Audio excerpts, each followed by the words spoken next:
Hello, hello friends, welcome to my YouTube channel. In this quick tutorial, I'm gonna show that how to scan documents and text by device camera.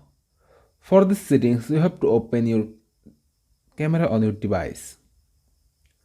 Then you have to click the settings icon at the top left corner. Then you can see here Sense Optimizer icon. Click to Sense Optimizer.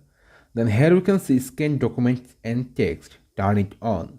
Show a button to scan documents and text detected with the rear camera. Then you have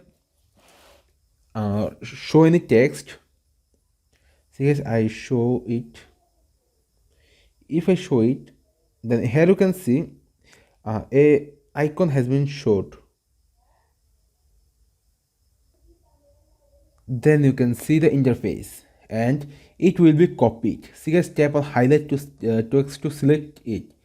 If you click here and you can copy it. Friends, that was the video topic. If this video helpful to you, please like, comment, share and subscribe to my YouTube channel and press the bell icon for getting new notification.